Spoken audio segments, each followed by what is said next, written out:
Well, my whole family was involved in mine. My father was, he worked in the mine. But in the later years, when my husband came along, when they, had the mines in the mountain, it was more or less a family affair.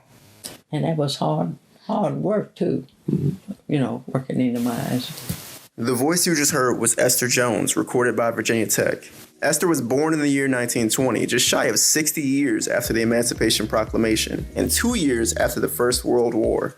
She lived through World War II, when the United States nearly doubled neighboring powers and coal output, in the Civil Rights era, when segregation and integration were points of contention. Her unique experiences and recollections lead us to investigate the lives lived therein, at the intersection of American history and industrial coal mining. The existence of this record of Esther's life at Virginia Tech gave the National Mine Map Repository important information that enabled it to make a connection between a series of mine maps from the state of Virginia and the history of Wake Forest.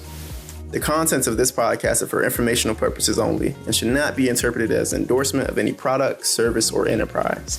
I'm your host, Raphael Evans, and today we'll be speaking with members of the National Mine Map Repository, an organization within OSMRE that is charged with maintaining and archiving all closed and abandoned mine maps throughout the United States.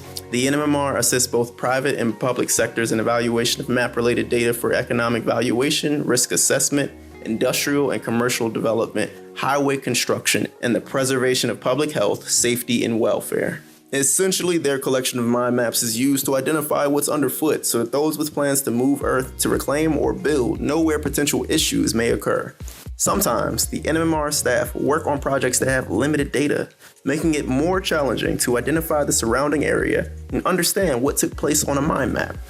Due to that lack of information, these projects end up being called cold cases. Program specialist Beth Spindler and 2 archive specialists, Jessica Wrights and Chelsea Salaki, were working on a particular cold case that had more than just map data involved. And that's what brings us here today, to discuss a bright spot and a dark history. Welcome to Reclaim, Restore, and More. So thanks for having us. Appreciate being here.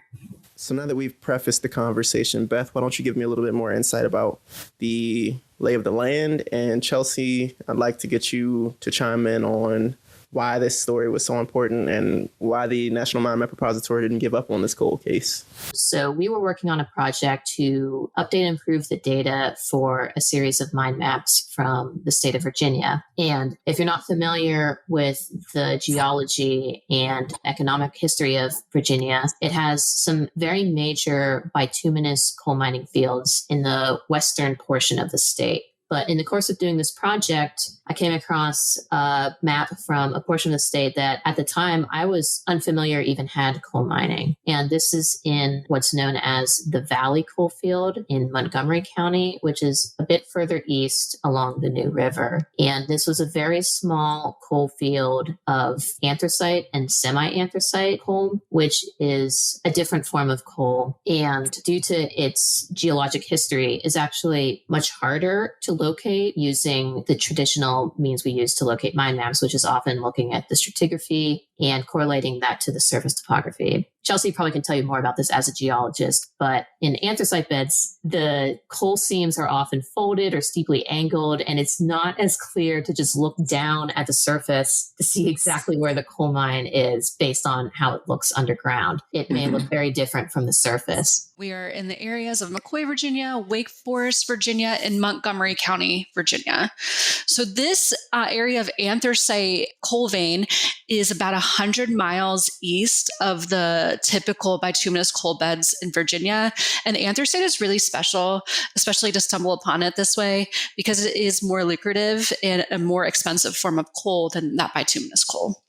So what made this map a really interesting cold case was the map itself actually had a lot of decent data on it. So when we have a cold case where we can't geolocate or pinpoint that exact mine location, we pass it around the team, we work together, we really try to find it. And especially maps where this map had a north arrow, it had Virginia State File Index number on it, it had a coal, company name, a coal company name, had an idea of location on it. So there was a decent amount of data to be pulled from this map. So we were definitely not going to give up on this map with the amount of data available, but it was really hard to locate. And in the course of trying to desperately find any information about this I ended up just doing the most basic thing imaginable. For a lot of people, this might be their step one, but this is our step number 1 million at the mind map. I just Googled the name of the mine. And to my surprise, there was a news article with an interview with Esther Jones, who was the wife of the owner of this mine. And not just the wife, she actually, as we came to find out, worked at that mine herself and played an important role in its development and maintenance. I kept the books, I kept the payroll, and it had about 21 people that worked there. Because it was a smaller mines, it wasn't a bigger mines. And I had to take out the Social Security and, and also send their payroll up to where the people that actually owned it was up in the Baltimore area. I make a monthly report, and send there. Without having found that news article, I would never have known anything was special about this mine whatsoever. It was just another hole in the ground to me. And so finding her interview is ultimately what gave me the clue to where specifically this mine was located on planet Earth. And for our purposes, for making these maps accessible for people, that's normally where the story ends. We were able to add some indexing data so that people can find it via geographic or text-based means. And, the end, we improved the data, time to move on to another map. But through the course of reading this interview and finding out the history of this mine and that it was an integrated coal mine, that's really where the story opened up for us. Beth, when you mentioned Esther Jones being the wife of the coal mine operator / owner, and also her being involved in the coal mine operating. As a Black woman for that time period, how did this come about where she's married to a coal mine operator and a Black family owns a coal mine in that time? So during the Civil War era, a huge portion of the land in Montgomery County was owned by a man named James Kent. He also was the largest slave owner in the region. According to one oral history, during the Civil War, after an event known as the Battle of Cloyd's Mountain, Union troops stayed on the Kent estate and I don't want to use the word trash the place, but they camped out there, and the Kent family fled and returned to find that they had suffered a lot of damages. And reportedly, this was very emotionally distressing to James Kent, and he left the operations of his estate and his farm to his wife, Elizabeth. Upon her death, she left in her will a large portion of land on Brush Mountain to formerly enslaved peoples who worked on the Kent estate. This area was later known as Wake Forest. And the legend goes that when the peoples moved in there to set up their community, the forest was awoken, hence the name Wake Forest. That's how the name became Wake Forest. Say that where they have awakened the forest. When it comes cutting down the trees, and people building homes and building churches and so forth and all. Mm-hmm. So that's reason. That's what I was told, that's how the name Wake Forest came about. Finding her interview is ultimately what gave me the clue to where specifically this mine was located on planet Earth. And now, for our purposes, for making these maps accessible for people, that's normally where the story ends. We were able to add some indexing data so that people can find it via geographic or text-based means. And, the end, we improved the data, time to move on to another map. But through the course of reading this interview and finding out the history of this mine and that it was an integrated coal mine, that's really where the story opened up for us. I was curious, though, from your POV, when you explained the lucrative nature of anthracite and what was found in this coal seam, how crazy is it that Elizabeth Kent would donate or willingly part ways with land that could have such a great opportunity for her if they continued mining it or if they chose to mine it? I guess the mining didn't happen, but is that just like a big happy mistake for those who inherited the land? What are your thoughts on that, Chelsea? Yeah, I think just a lot of things aligning up very specifically for this to happen this way in this area through the ambitious endeavors of striving to gain land, a lot of recently freed Blacks went into debt, and then creditors were known to prey on the illiteracy of Blacks in poverty. So there was a great big socioeconomic crisis back in the early 1900s.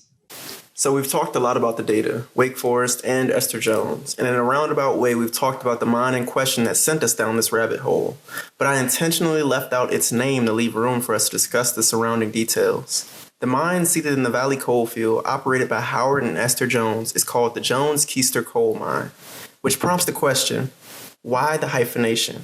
Thanks to the NMMR's research, we know that the mine was co-operated between the Jones family and Warren Keister. Earlier, I mentioned that this story incorporated recollections of the lives lived in this area at the intersection of post-slavery and industrial coal mining. And this is the nexus point. Warren Keister's grandfather was enlisted in the Civil War. So we have two lineages from very different origins that lead to these two families co-operating the Jones-Keister coal mine. Beth, can you shed some light on this situation?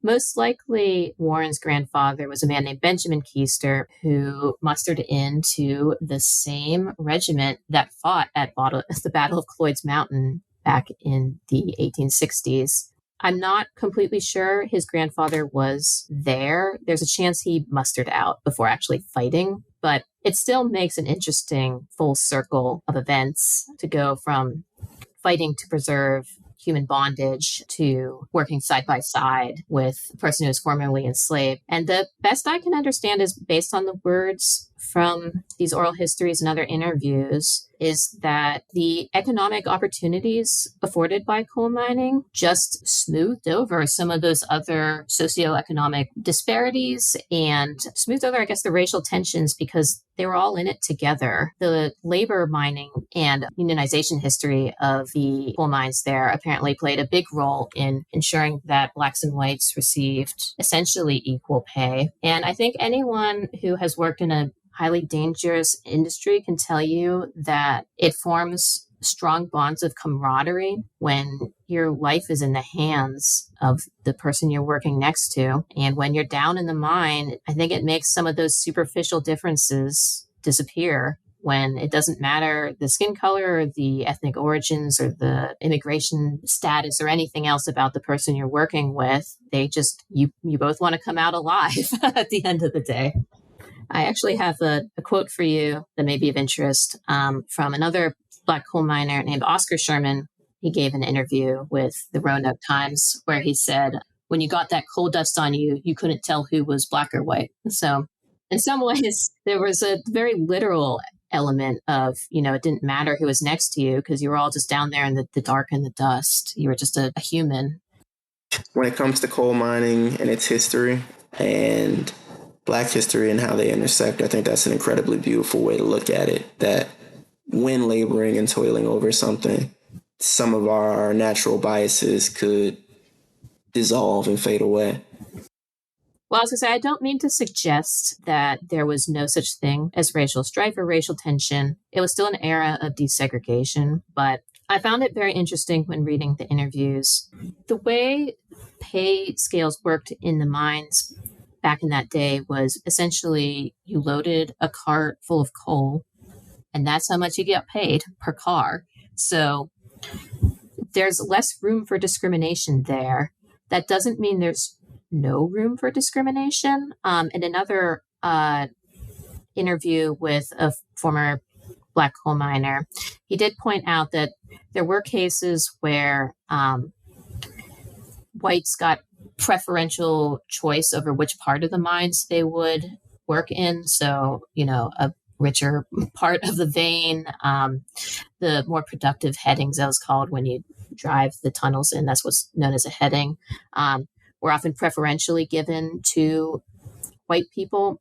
So again, this didn't eliminate racism. This didn't eliminate the disparate impacts that race may play in the in the workplace, but it certainly provided more opportunities for parity than in other places where you might be getting paid a wage or put into debt peonage with tenant farming and similar extremely exploitative labor practices. I might be correct in saying that I heard one of Esther's oral histories where she said, stuff still happened and it didn't dissolve everything. But Chelsea, it sounds like you were getting ready to chime in. Go for it. Yeah, in Esther Jones' oral history, she had a really unique outlook on the area she grew up in. So one of my favorite quotes from her is saying that you just go on, you love everybody, and you be happy.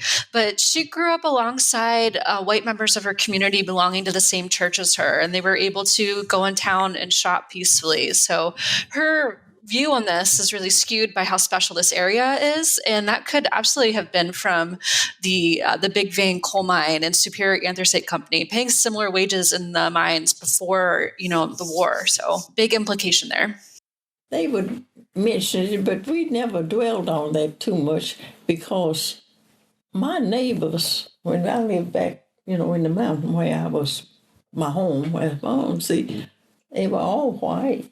Yeah, around us, and we was always close. I mean, was no big issue, right? Because something's gonna come up all the time, a little something, Yeah.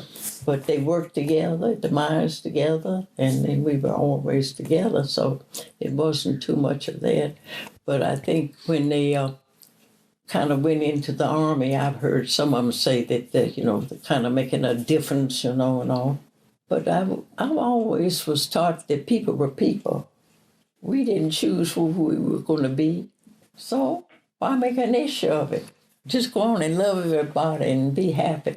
Now, we worship up here in this little church, We had a good time. Sometimes a white minister, sometimes a black minister, But I had a merry, merry good time. I had good neighbors, though, real good neighbors. And I had my in-laws live right down below me.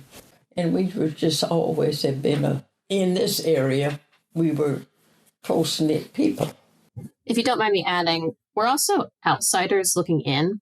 But my impression from reading the interviews is that I found most people being interviewed about their experiences in this community want to focus on how proud they were to be a part of creating a community where integration was possible and peaceful, and not to erase any inequities, but integration doesn't happen by accident. That took a lot of hard work and effort and emotional investment from them. So I do think it's worth celebrating, because otherwise you're overlooking their own joy and achievement in their community, both the Black and white people who made that possible.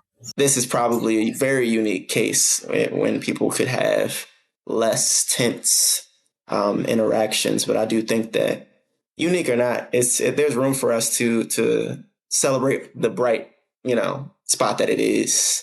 Chelsea, can you tell me a little bit about the National Mind Map Repository outside of this story? And then if you want to, intersect it as you give us the rundown, go for it. But yeah, just tell me a little bit about NMMR. So much of what we do in archiving mind maps is preserving a piece of history. So my background is in geology, and certainly that earth science background is important when looking at coal mines and other mines and coal veins and coal seams. But we are preserving a really special piece of history, and we are able to put that into the Mind Map Repository's database, and we service customers from all over the country. And maybe someday someone from Esther and Howard Jones' family will come to us looking for the specific mind map. That is something we do daily. We service customers who are looking to put together their grandfather's history, who was a coal miner. So we have a whole process on how we archive maps. This specific project where we uncovered the Jones Keister mine was a microfilm project. So we do a lot of historic maps that come to us that way. So we're experts on mind maps, we're experts on table scanners, we're experts on microfilm and images. So we have this service available to you or anyone else who has mind map needs. Speaking of, you just gave me one of the best transitions to my next question, the map telling the story. Jessica, what story do maps tell in regards to the mining and post-mining actions that take place in an area? Oh, that's a good question. So what story does it tell? Well, it can tell a lot of different things. And the one thing that I think for me stands out the most is especially if we get multiple maps of the same mine in different years, just seeing the difference in size of some of these these mines. For example, you can see projected workings on a map from, say, 1901, and then if you have a map from, say, 1910, and you can see the projected workings that have been worked already now on this map, and then you see more projected workings, and it just kind of tells a story of how mines grow and how mines they're living, how just exactly that they're living beings, and they move and they grow and they expand, and it's neat to see difference in those types of things and the story that it tells. It transitions from, like Jessica said, it's an understanding of what's underfoot and just the history of a mine as it progresses. But then also, I know that you guys, at least to my understanding, have also been able to inform projects, whether it's current or post-mine, when the reclamation process begins for us to start that next chapter of an area. What popped up into my head is that history, in the same way that Esther Jones is still living to our knowledge, we're working with things that have preceded us that sometimes need to be unearthed in the story, but it's very much so an ongoing thing. Preserving history, preserving the importance or echoing the importance of the Jones family, preserving the history of these mines with NMMR, and using that history to inform how we improve the future for these reclamation projects. It's such an interesting history to just know, and she talks about having her children at home and how her husband went off to war and how they met. And she's just an amazing woman. And this whole story, like you said, Raphael, it's very unusual. And just to be able to find these little snippets of history is amazing, that, things that people don't realize or don't know about. And I mean, I lived in Virginia for many years, and I never even heard about this mine. And the fact that Chelsea and Beth and everybody found it before I came here, it's so cool. And it's a pleasure to work with. I love being able to recount the history and know that there were people like Esther out there that she loved what she did. She loved her husband, she loved her community, and she loved her mine. I don't know if Beth told you, but Virginia Tech owns, or if Chelsea told you, Virginia Tech actually owns the area, and they've done a lot of archaeology in the area. They did find the cemetery, and they do have a marker there currently. And it says, "We, the residents of Wake Forest, being largely descended from the slaves of Kentland Plantation, whose labor, skill, blood, sweat, and tears, although they were held in bondage against their will, brought Kentland into existence and kept it alive, and whose memories are still alive on the land." And I just think that gives something to the story. Obviously, you can't see me because my camera's off, but I'm shaking my head and kind of making one of those wow faces in reaction to this, because it's just such a poignant way of describing the people of that area and how the history has progressed into the present day future. Thank you, Jessica, for sharing that beautiful statement. I'd like to thank Beth, Chelsea, and the National Mine Map Repository for sharing the cold case and being willing to have this conversation as well. For more information, visit www.osmre.gov or connect with us through any of these social media channels on Facebook, Flickr, Instagram, LinkedIn, X, and YouTube. Once again, I'm your host, Raphael Evans. This has been a bright spot in a dark history. Stay tuned for the next episode of Reclaim, Restore, and More. And I was as I told you, the bookkeeper, the payroll person. And, when he had his little mines, a lot of people got these little mines, what they call scab mines. They just dug out coal and sold it, and, and for their own living, It was exciting when you think about it. It wasn't all that fun when you were doing it. But on the whole, it was a good life.